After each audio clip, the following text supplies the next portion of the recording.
nuevo comienzo. A veces, no siempre, los nuevos comienzos requieren del nuevo comienzo de otra persona. Es decir, que alguien empiece para que puedas después tú marcar una diferencia en tu propio nuevo comienzo. Esta historia de dos personajes nos ilustra lo que estoy diciendo. Por eso me gustan las historias de los nuevos comienzos, porque cada personaje es distinto y aprendemos de diferentes situaciones. La situación en la que estamos ahorita empieza con una situación particular. Este nuevo comienzo empieza con una situación personal, pero que está enmarcada dentro de una situación general más grande. Entonces, lo que Dios se propone en esta mañana es mostrarnos cómo Él actuó para resolver la situación general, comenzando con un nuevo comienzo en una situación personal. Y vamos a ver cómo después se enganchan las dos historias para dar el resultado que Dios se ha propuesto. ¿Dónde está esta historia? En el primer libro de Samuel. Y la historia particular, la historia personal, empieza con Ana. Ana significa gracia.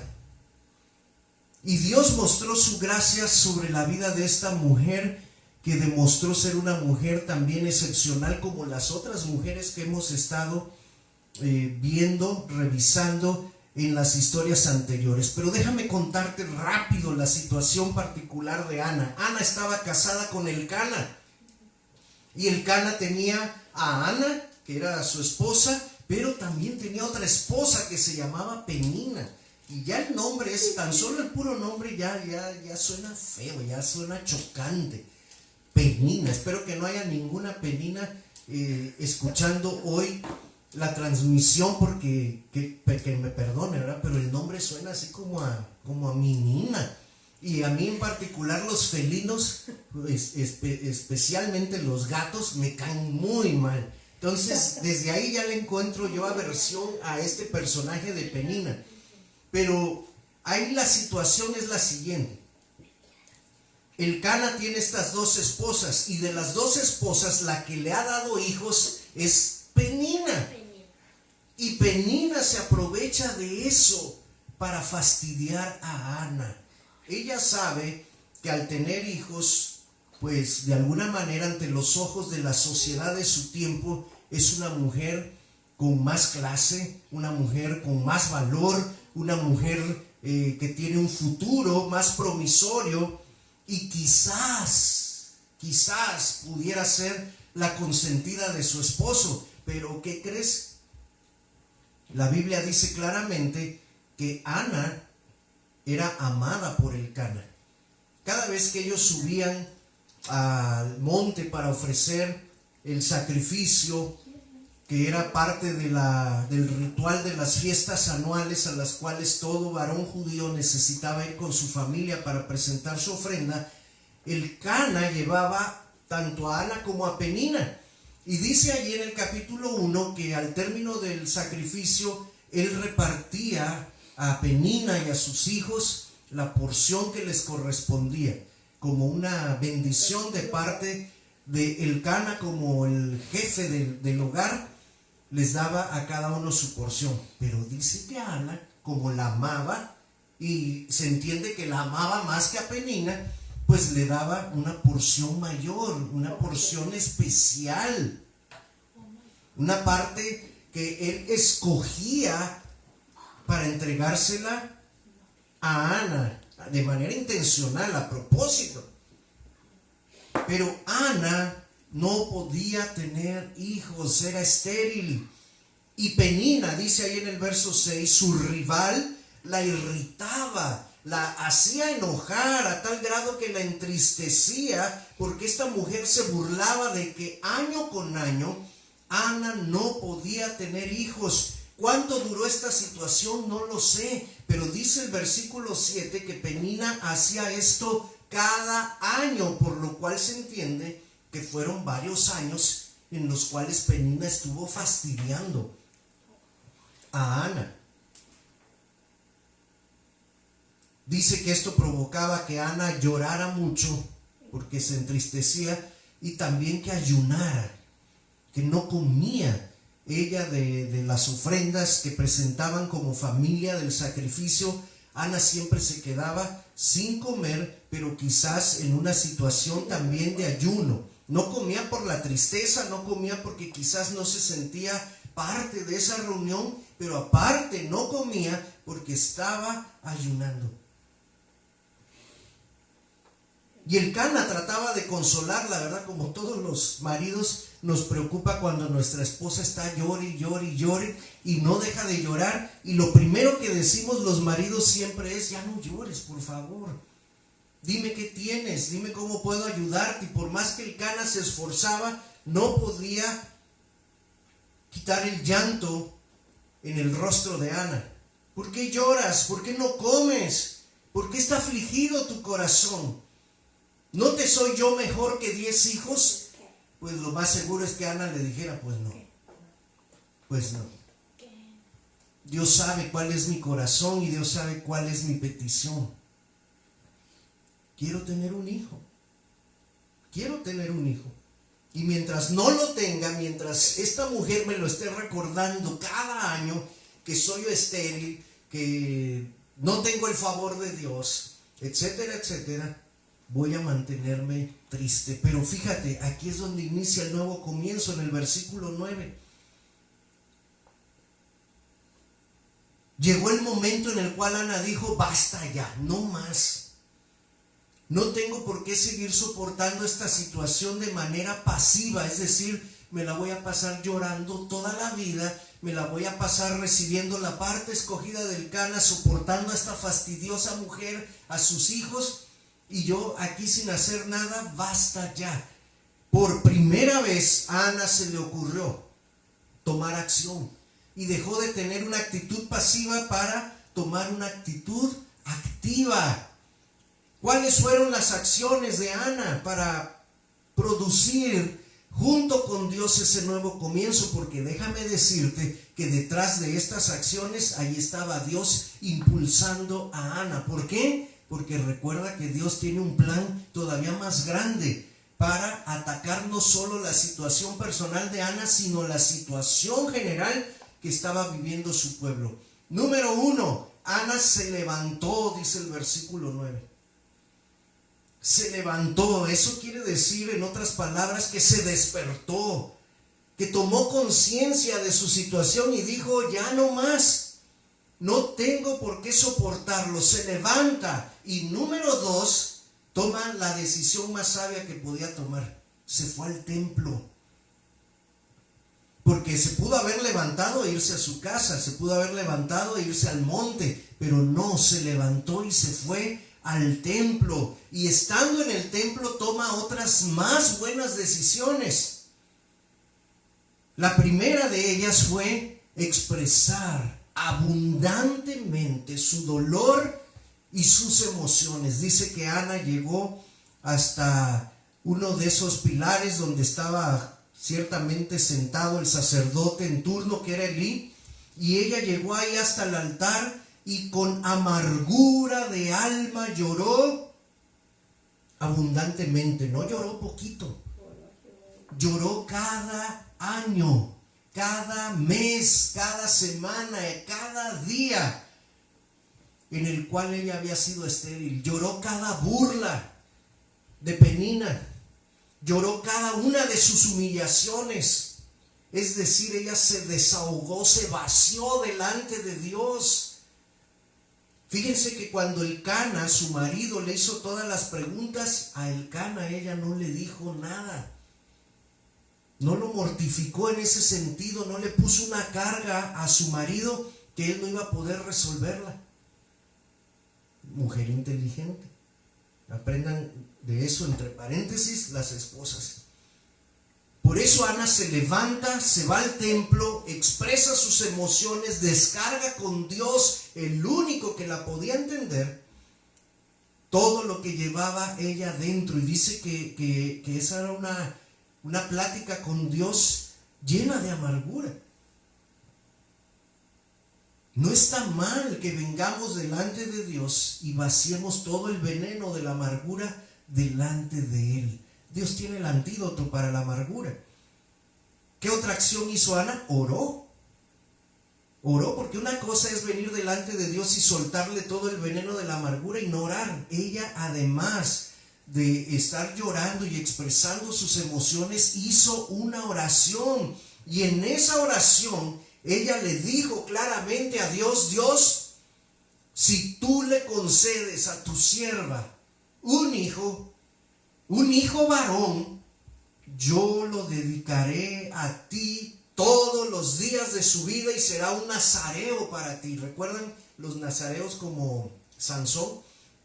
No pasará navaja sobre su cabeza, porque estará dedicado, consagrado a tu servicio. Es lo único que te pido, Señor. Concédele a tu sierva un hijo varón. Ana fue específica en su oración. Le pidió un hijo, le pidió que fuera varón y le pidió la fuerza para poder consagrarlo al Señor. Oró a Dios e hizo un voto. Cuando Elí, que era un sacerdote medio desubicado, que ya estaba en decadencia, ahorita hablaremos un poquito de eso, observó a Ana, él pensó que ella estaba borracha porque solo veía que se le movían los labios y que no se oía su voz, y dijo: esta mujer vino ebria aquí al templo, qué descaro. Le dice Elí en el versículo 14: mujer, ¿hasta cuándo estarás ebria? Por favor, ya digiere tu vino y vete de la casa de Dios. ¿Cómo te presentas así? Y Ana le responde: no, mi señor, yo no soy una mujer ebria, solo tengo un espíritu atribulado. No he bebido vino ni sidra. Si tú me ves en esta situación es porque he derramado mi alma delante de Jehová. Esto es solo para que te des una idea de la intensidad de las emociones que estaban guardadas adentro de Ana y cómo ella tuvo el valor de expresárselas con toda libertad al Señor. Se vale que en momentos así vengamos ante Dios y dejemos que la presa se rompa. Sí, tú sabes, ¿no? Que está la pared esta conteniendo el agua en una presa. Deja que esa pared se rompa, que ese muro se quebrante para que entonces salga todo lo que tenga que salir. No tengas a tu sierva por una mujer impía, porque por la magnitud de mis congojas y de mi aflicción es que me atreví a venir a este lugar. Elí le respondió y le dijo: mujer, ven paz, y que el Dios de Israel te otorgue la petición que le has hecho. Ella le dijo: halle tu sierva gracia delante de tus ojos. Y aquí vienen las otras dos acciones de Ana. Dice que cuando se fue de aquel lugar, regresó por su camino. ¿Y qué dice ahí? En el versículo 18, comió. ¿Te acuerdas que Ana solía no comer? ¿Te acuerdas que Ana solía estar en ayuno? ¿Te acuerdas que Ana solía estar triste, con la cabeza agachada, con una sensación de derrota, de humillación, de vergüenza? Y dice que Ana primero come y luego que no estuvo más triste. Siempre me gusta usar este pasaje para recordarle a las mujeres que cuando traen de verdad delante de Dios en oración y con sinceridad su petición, algo debería de suceder, que se note de manera visible que han tenido un encuentro con Dios, que están en paz, que han descansado. Pero si después de orar sigues preocupada, sigues triste, sigues enojada, sigues irritada, sigues con la cabeza agachada, sigues molesta, entonces ¿a quién le oraste? ¿A dónde llegó esa oración? Quizás pegó en el techo y se regresó. Porque cuando uno tiene un encuentro con Dios de verdad, entonces esas emociones y esas actitudes deben de cambiar. Aquí me están recordando que lo mismo debe pasar con nosotros los varones. Y sí es cierto. Cuando un varón también llega delante de Dios con una situación que lo está afligiendo, al momento de orar, de recibir palabra, porque por parte de Elí, que era el sumo sacerdote, le dijo: vete en paz, mujer. Cuando recibes confirmación que Dios te ha oído, entonces debe de venir esa paz que lo cambia todo. Esa paz que Dios ha prometido para aquellos que traen todas sus necesidades al Señor en oración. Dice Filipenses: y la paz que sobrepasa todo entendimiento cubrirá sus pensamientos y sus corazones en Cristo Jesús. Por nada estéis afanosos, sino sean conocidas todas sus necesidades delante de Dios en oración y con acción de gracias. Así que ese es el resultado, y aquí Ana lo está ejemplificando. No estuvo más triste.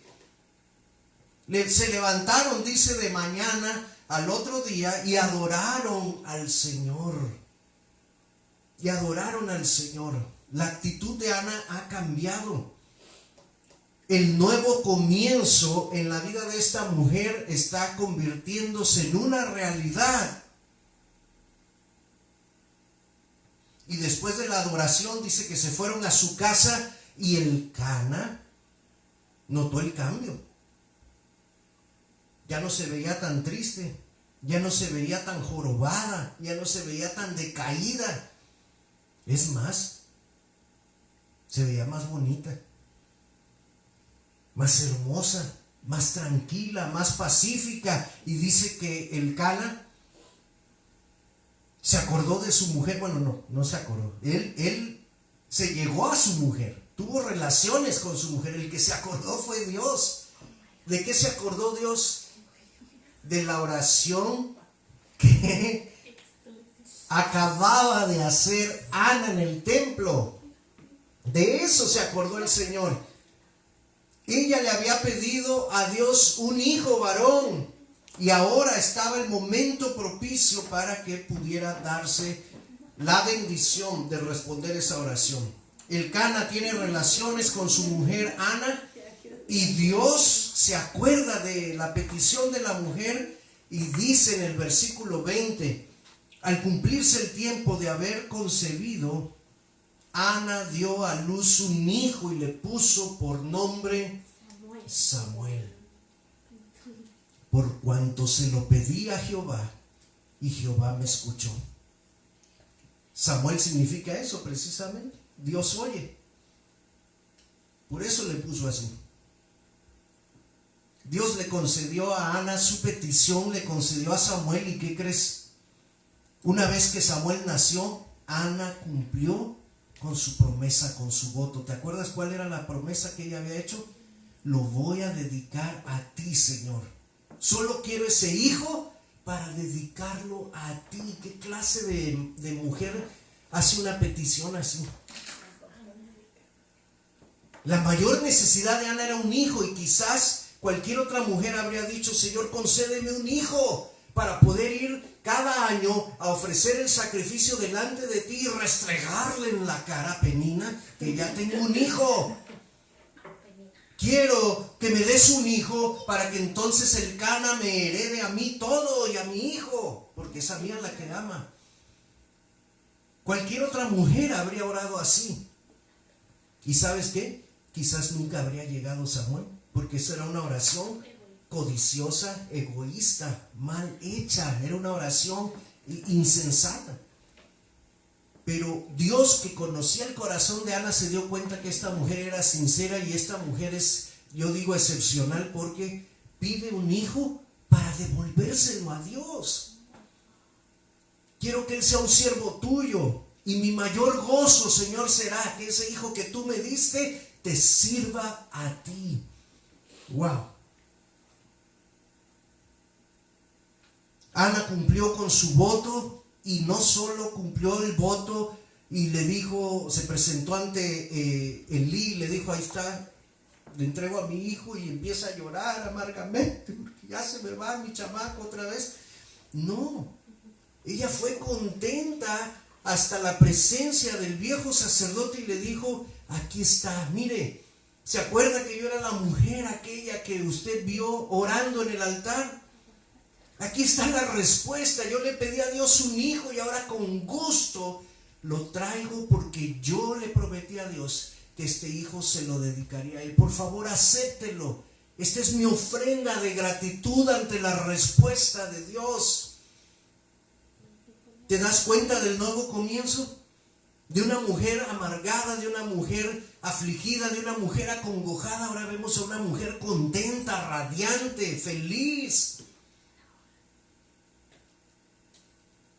Y está feliz porque no está reteniendo la bendición, sino que la está compartiendo para que esa bendición pueda rendir a su máximo potencial.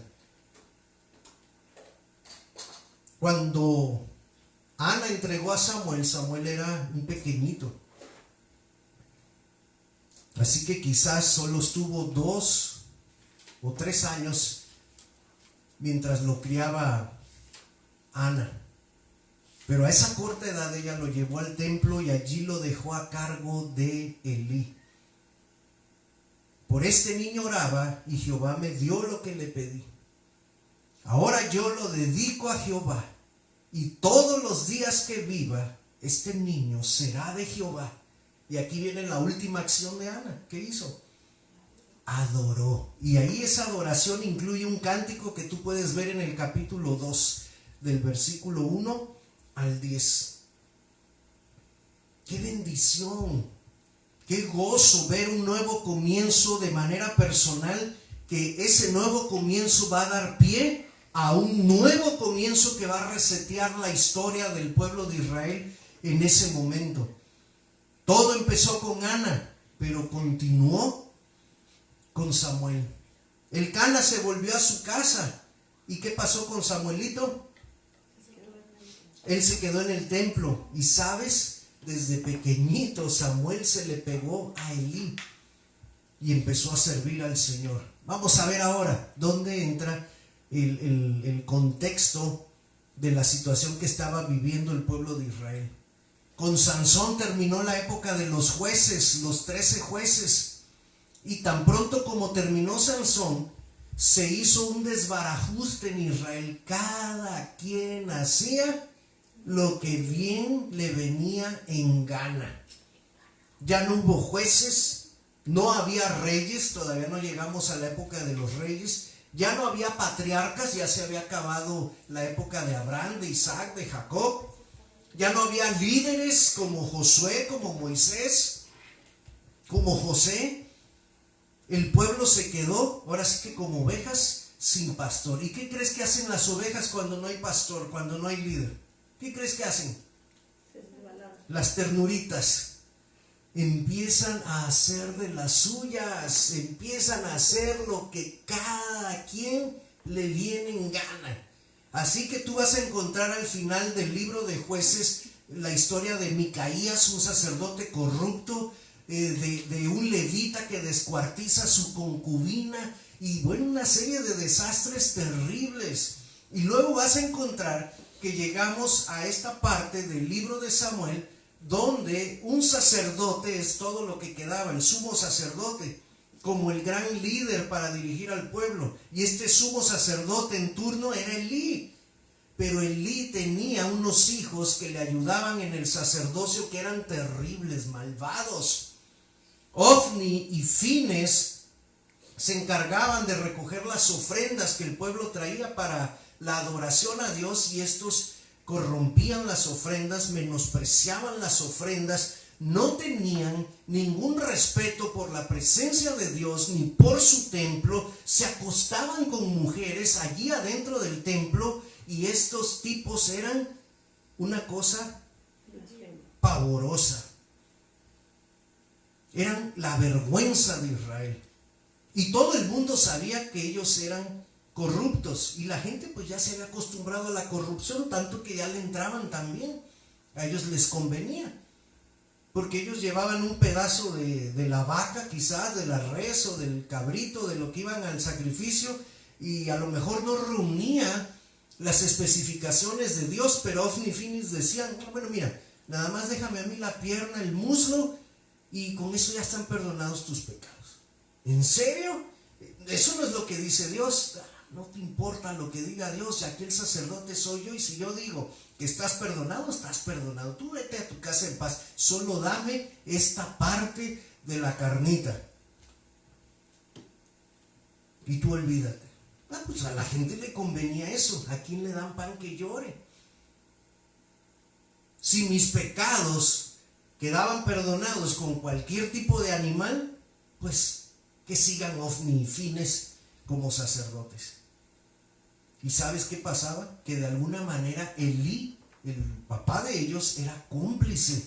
Quizás no haciendo las cosas, pero sí participando de ellas o haciéndose de la vista gorda, porque él sabía lo que sucedía, pero no llamaba la atención, ni reprendía, ni ponía límites a sus hijos. Y otra cosa, de esa carnita que se apartaban Ofni y Fines, que eran los mejores cortes, es como si hoy nos trajeran una vaca y yo dijera, miren, hermano Chío, sus pecados están perdonados, pero el New York Style, ese va para mí. Puros New York Style o puro ribeye. No me ande dando del 7 ni del 0. Yo quiero New York Style. Con ese New York Style, hermano Chío, sus pecados son perdonados. Hermano Gerardo, sus pecados son perdonados. Luis Jiménez, que estás de cumpleaños, tus pecados son perdonados. ¿Sí? Solo asegúrate de traerme el mejor corte a mí. Ahora, con ese mejor corte, Ofni y Fines hacían su carnita asada. ¿Y qué crees? Casi estoy seguro de esto, que Elí comía de esos cortes. ¿Sabes por qué? ¿Sabes por qué estoy seguro? Porque la Biblia dice que Elí era un hombre pesado. Cuando él muere, se cae de una silla hacia atrás y se desnuca, porque dice que era hombre pesado, estaba gordo. ¿Por qué estaba gordo? Porque le estaba entrando a la carne sin ningún límite.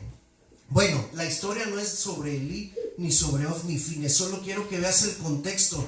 La época que está viviendo, en la cual nace Samuel, es una época de terror. No hay jueces, solo quedan sacerdotes y estos son corruptos. Hay una decadencia moral y espiritual en el pueblo de Israel, a tal grado que dice que la palabra de Dios escaseaba en aquellos tiempos. Que no había visión, que Dios no se presentaba ante su pueblo, no se revelaba. Ya no era la nube, ya no era la columna de fuego, ya no hablaba cara a cara como con Moisés. Ya no estaba haciendo revelaciones como con los jueces. Era una época de oscurantismo, y en esa época es en la que nace Samuel. Pero ya vimos que para que Samuel naciera, primero tuvo que haber un nuevo comienzo en la vida de Ana. Como dije, Ana significa gracia. Y esa gracia de parte de Dios queda comprobada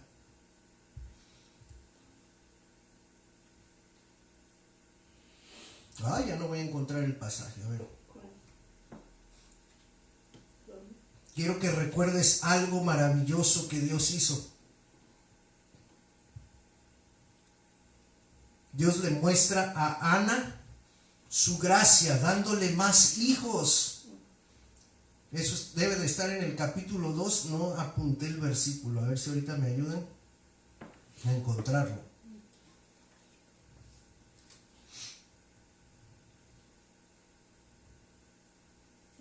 Bueno, el asunto es que Dios se acordó de Ana, que ella entregó a su hijo Samuel, y dice que Dios la bendijo con 3 hijos varones y 2 mujercitas. Es decir, que Ana después de Samuel tuvo otros 5 hijos. Versículo 20 del capítulo 2. Y Elí bendijo a Elcana y a su mujer, diciendo: Jehová te dé hijos de esta mujer en lugar del que pidió a Jehová. Y se volvieron a su casa, y visitó Jehová a Ana, y ella concibió y dio a luz 3 hijos y 2 hijas. Dios no es deudor de nadie. Lo que nosotros podamos darle a Dios, Él nos los devuelve ¿Qué cantidad es esto? Quintuplicado, ¿no? Ella dio 1, Dios le dio 5. Bueno, estamos con Samuel, donde está esta situación terrible, y aquí vamos a encontrar algunas características que Dios fue plantando en la vida de Samuel para resetear la historia de Israel y comenzar de nuevo. Vamos a descubrir qué es lo que tenía este niño de especial. Primero, versículo 11 del capítulo 2. Y el niño ministraba a Jehová delante del sacerdote Elí. Mientras Ofni y Fines hacían y deshacían, Elí se encargó de la crianza y de la enseñanza de todo lo que era el trabajo de los levitas y de los sacerdotes para el pequeño Samuel. Es increíble, increíble que Elí la regó terriblemente con sus hijos, pero terminó siendo un buen mentor para Samuel. ¿Desde cuándo empezó Samuel? Desde una edad muy precoz. Era un leader in training Quizás traía ahí su letrerito, ¿no? Desde pequeñito, desde los 3, 4, 5 años, quizás ya andaba allí, él limpiando, poniendo los utensilios, esas pequeñas cosas en las cuales nuestros hijos nos pueden ayudar, y les vamos enseñando el servicio dentro del templo y fuera del templo en nuestra actualidad. Por eso es cuando vamos y repartimos folletos o cuando hacemos caminatas de oración, ahí deben de ir nuestros hijos. Y tú dices, no, pues están bien chiquitos. Bueno, los chiquitos, yo he aprendido que son los mejores para entregar folletos y hacer clic con la gente. A la gente le encanta cuando llevamos a nuestros chiquitos al IMSS o los llevamos a una colonia y ellos van y se acercan y entregan el folleto y dicen, ¿puedo orar por usted? Bueno, así de precoz era el niño Samuel, y precoz en el buen sentido de la palabra. Un niño adelantado que ya estaba sirviendo desde su tierna edad. Pero también yo veo que este niño no solo era precoz, sino que era constante. Vamos al verso 18 del capítulo 2. ¿Qué dice aquí ahora? Dice el niño, ya no dice el niño, ¿verdad? Dice, y el joven Samuel ministraba en la presencia de Jehová. Aquí la palabra joven nos indica a una persona entre los 12 y los 15 años. ¿Se dan cuenta? Ya pasaron casi unos 8 o 9 años desde que el niño ministraba bajo la supervisión de Elí. Ahora lo vemos que él ya está ministrando en su época de adolescente, pero dice que está vestido con un efod de lino. Y este efod era una vestidura específica para los sacerdotes. ¡Qué bendición! Ya toda una vida, casi 10, 12 años allí en el templo sirviendo, que desde los 12, 13 ya él ya es capaz de portar la vestidura sacerdotal, el efod de lino, para ministrar al Señor. Luego vemos algo más en el versículo 26. Y el joven Samuel iba creciendo y era acepto delante de Dios y delante de los hombres. Cuando dice que el joven Samuel iba creciendo, entonces ya no hablamos de un adolescente, ya estamos hablando entonces de un chico mayor de 15 años, entre los 16 y los 20. ¿Te das cuenta? 17 años han pasado en estos versículos desde que fue entregado en el templo, y lo único que vemos es a un chico adelantado a su tiempo, precoz, pero también lo vemos constante, perseverando, y lo vemos también madurando a tal grado que dice que era acepto delante de Dios. Pero ¿qué crees? Aquí está una marca distintiva del verdadero siervo de Dios. No solo lo acepta Dios, sino que la gente a su alrededor da testimonio de que Dios está en él. Cuando tú dices, yo soy un siervo de Dios, Dios me ha llamado, pero nadie te sigue, entonces lo más seguro es que no fue el Señor el que te llamó y que no eres su siervo. Porque una marca distintiva de un siervo de Dios es que eres acepto delante de Él y de las personas. Las personas quieren estar bajo tu cobertura, bajo tu liderazgo, bajo tu pastoreo, bajo tu servicio. Porque se sienten a gusto contigo, pero también porque pueden notar que el Señor está contigo. Un hombre maduro. Pero quizás todo esto se desprende de una de las características principales de Samuel. Vamos al capítulo 3. Dice en el verso 3 que Samuel dormía en el templo de Jehová, donde estaba el arca de Dios.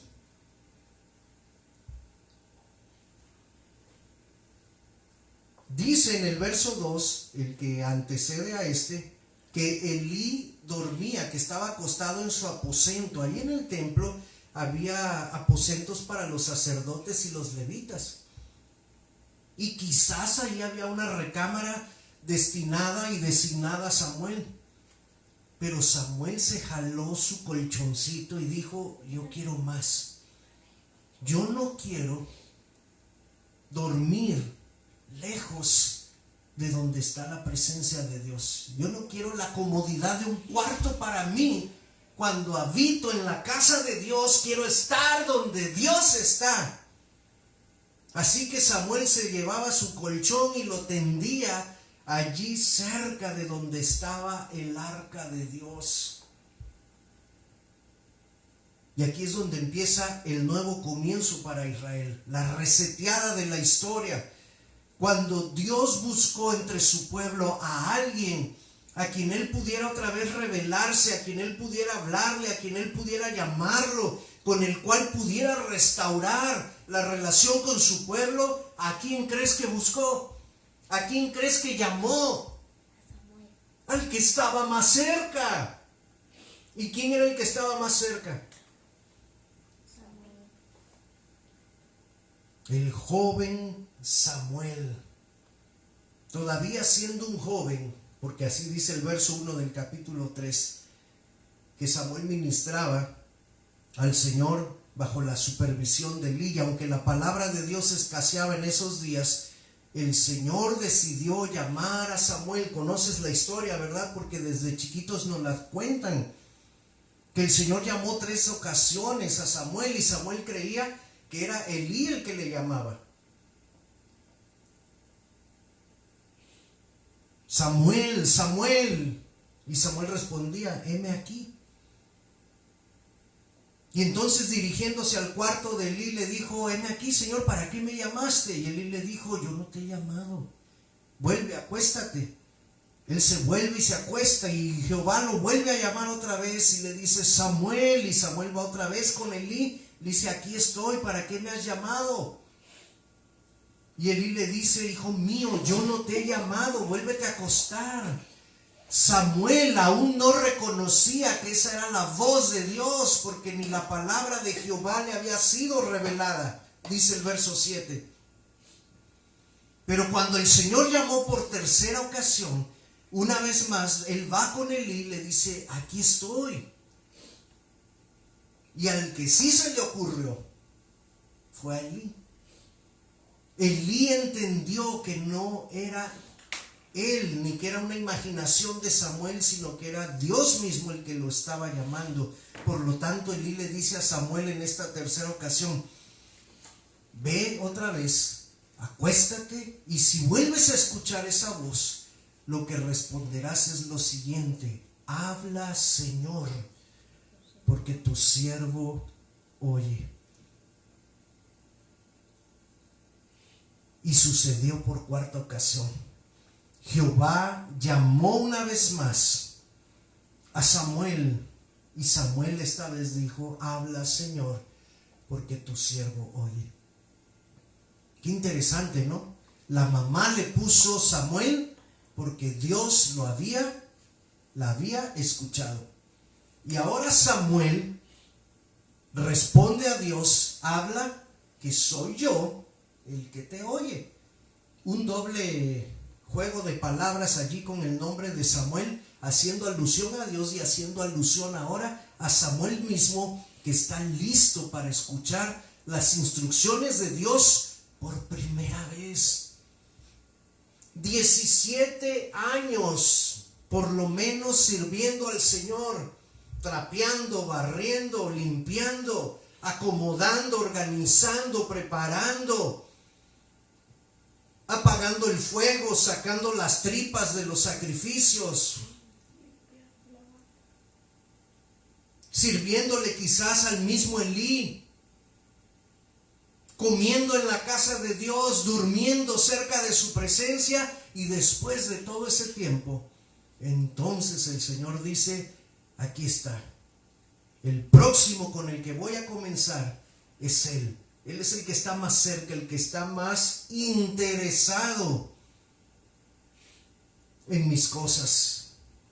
Es el único que tiene hambre, el que está sediento de mí.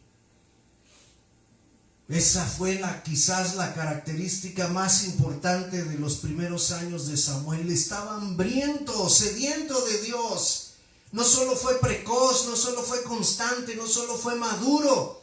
Tenía hambre del Dios vivo. Samuel no se conformó a la historia de su tiempo ni al momento de su tiempo. Dijo, no, yo no voy a vivir en este oscurantismo. No más, quiero conocer al Dios de la historia, al Dios que dice que habita en este lugar.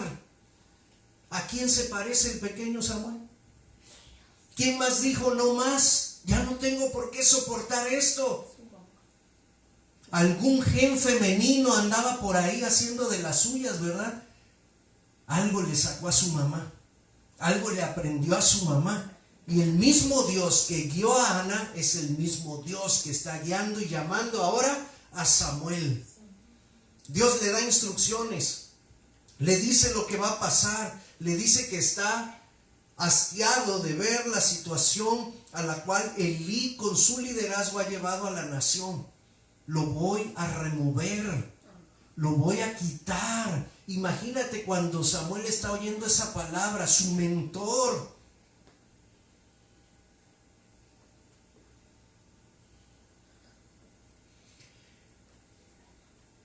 El viejito que le había enseñado todo, Dios le está diciendo a Samuel, lo voy a quitar por cuanto no ha estorbado a sus hijos.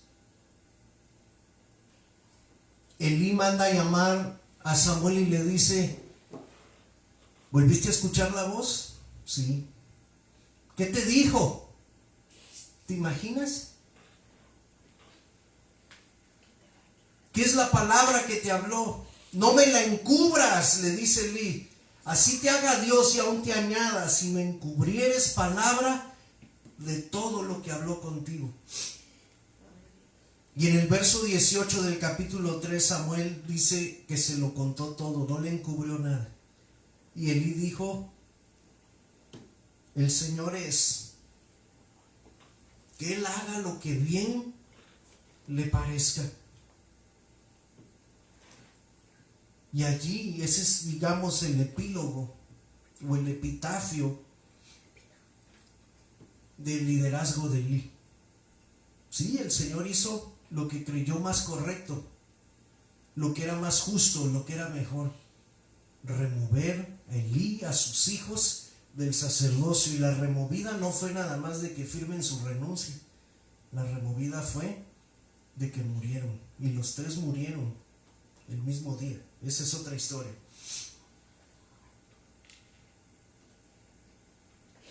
Mira, lee conmigo el verso 19, capítulo 3. Y Samuel creció. O sea, esta historia del capítulo 1 al 3 va contándonos ya casi unos 20 y tantos años de la vida de Samuel. Y creció y Jehová estaba con él.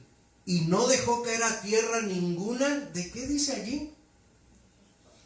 de sus palabras. ¿Qué dice el verso 1 del capítulo 3? Y la palabra de Jehová escaseaba en aquellos días. ¿Con quién platicaba Dios? ¿A quién le estaba dando sus palabras? Al que tenía hambre y sed de él, al que estaba más cerca, al que le había servido por años. Con él es con quien Dios está haciendo el nuevo comienzo. Y Samuel tuvo la prudencia y la sabiduría de que todo lo que Dios le decía, todo aquello lo guardaba en su corazón. Y todo Israel, desde Dan hasta Beerseba, conoció que Samuel era un fiel profeta de Jehová. ¿Y sabes qué pasó? ¡Pum! Reset. Ahí está el botón apretado. Y Jehová volvió a aparecer en Silo, porque Jehová se manifestó a Samuel en Silo por la palabra de Jehová. Es decir, Dios volvió a restaurar su relación con el pueblo, a comenzar de nuevo, a resetear la historia a través de la vida de Samuelito, que ya para este entonces ya no es Samuelito, ya es Samuel. Qué hermosura de historia. Para que un nuevo comienzo se dé en la historia, quizás necesitamos del nuevo comienzo personal de alguien más. Eso es lo que empezó con Ana, fue continuado con Samuel. Y Dios vuelve a encontrarse con su pueblo, vuelve a hablar a su pueblo, vuelve a manifestarse a su pueblo a través del trabajo de Samuel. Samuel es el único personaje en la historia de Israel que fue juez, que fue sacerdote y que fue profeta. Es un personaje único. Y es de los pocos también que encontramos que fue fiel desde el vientre de su madre hasta el día de su muerte. Como su propia madre profetizó acerca de él: el hijo que yo le pedí al Señor, lo he dedicado, y que él sirva a Jehová todos los días de su vida. Y Samuel sirvió al Señor todos los días de su vida. ¿Qué hacemos con estas historias? ¿Qué hacemos con estos personajes? ¿Los dejamos aquí encerrados en la Biblia para que nos entretengan por una hora? Para que digamos: qué padre la historia, déjame se la cuento a mis niños, déjame hago dibujitos para que también la aprendan los más chiquitos.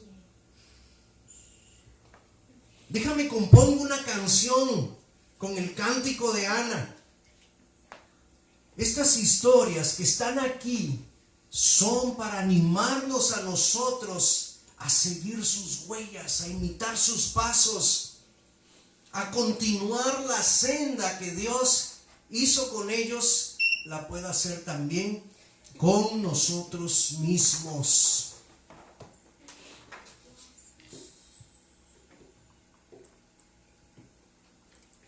Tu nuevo comienzo, hermano, quizás ya inició con el nuevo comienzo de tus padres.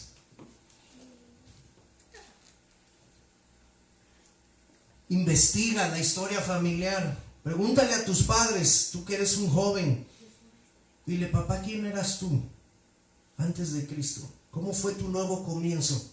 ¿Cómo es que conociste del Señor? Y quizás allí haya historias que te sorprendan, historias que no conoces de quiénes éramos antes nosotros de conocer a Cristo. Pero el Señor tuvo misericordia de ti, teniendo misericordia primero con tus propios padres, con tu propia familia. Yo debería de estar ahora mismo en una misa. Debería estar adorando a la Virgen, porque esa era la historia de mi familia materna. Esa es de la familia materna. Si no estuviera adorando a la Virgen, entonces yo estaría cargando una pistola y dirigiendo algún cártel. Porque esa era la historia de la familia paterna. Así que cualquiera de los dos escenarios serían terribles, estarían lejísimos, muy lejos de Dios.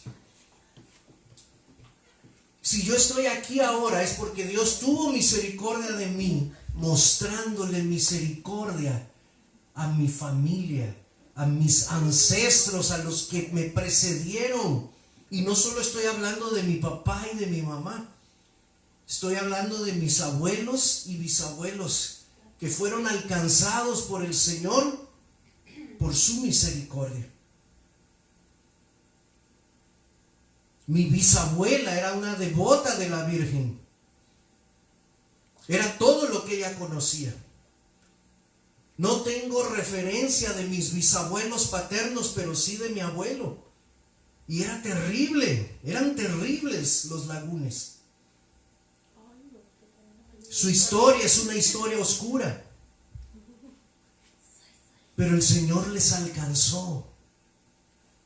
Y en la misericordia que Él les mostró a ellos, anticipó misericordia para mí. Qué gloria a su nombre merece nuestro Dios. Es una historia como la de Samuel. Así que muchachos, pregunten hoy, ¿quién eras tú, papá? ¿Quién eras tú, mamá? ¿Dónde estabas? ¿Cómo eras cuando yo era joven? Quizás haya preguntas incómodas allí o historias que no son muy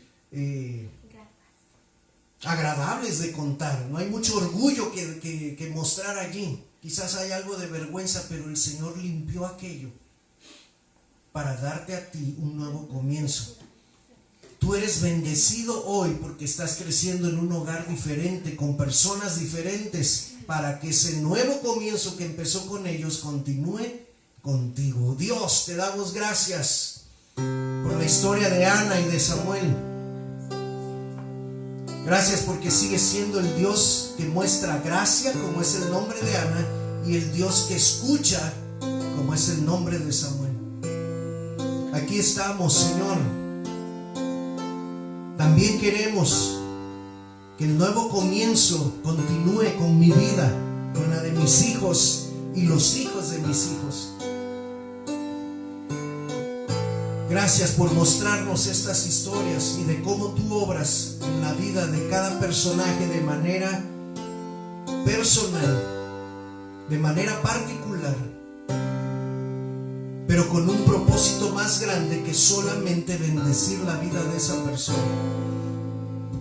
Quieres cambiar historias, quieres tocar a multitudes, y hoy sigues llamando a mujeres valientes como Ana, para que te crean, para que oren a ti, para que desahoguen su vergüenza y sus emociones en ti, para que hagan pactos contigo y cumplan esos pactos. Y también hoy estás llamando a jóvenes y varones como Samuel, para que tengamos hambre de ti, Señor. Recuérdanos todos los días acampar cerca de tu presencia.